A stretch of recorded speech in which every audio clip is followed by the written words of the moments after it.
listening to what your new potential partner is saying rather than the background conversations.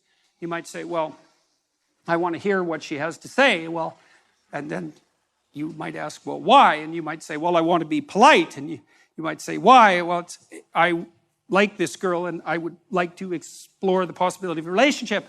Why? Well, because I believe that having a relationship with someone is valuable, and that's a subset of the notion that having relationships is valuable, and that's a subset of the notion, perhaps, of having stable, long-term, loving, monogamous relationships are the highest form of relationship, and that's a subset of the notion that, well, as you progress through life, one of the things you do is find a partner and establish a family, and perhaps have children and contribute to the community in that way, and that's part of being a good citizen, let's say, and that's part of being a good person. And then there's an outside nesting of that too, because one question might be, well, what do you mean to be a good person? And of course, that's the problem of the logos.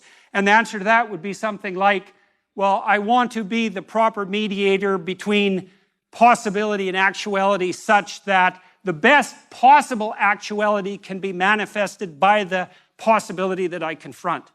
And every bloody thing you do, everything you see, is either nested in a unified hierarchy like that, or it's not.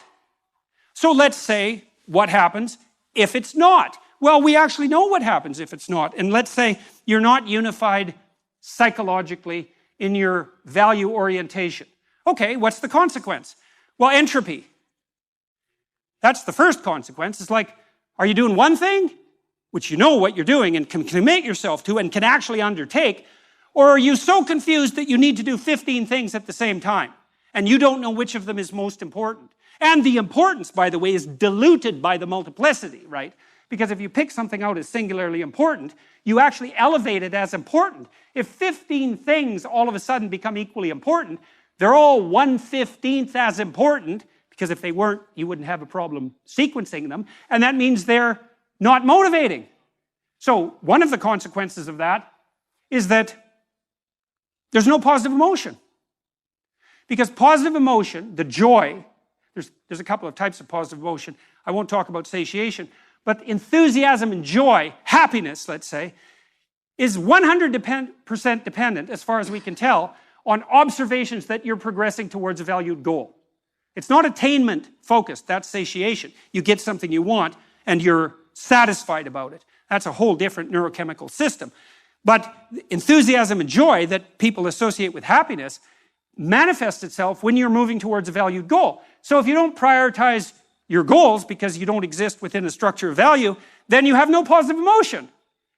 And positive emotion is half of forward-moving motivation. Well, in fact, in terms of forward movement, it's almost all the motivation, because the embodied manifestation of positive emotion is the movement towards a valued goal.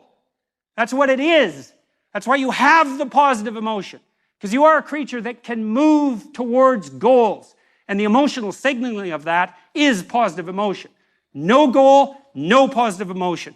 No hierarchy of goals, dilution or eradication of positive emotion. Because if you're confused enough and you have 100 goals and you can't prioritize them, then every goal has 1% of the significance necessary to really move you forward.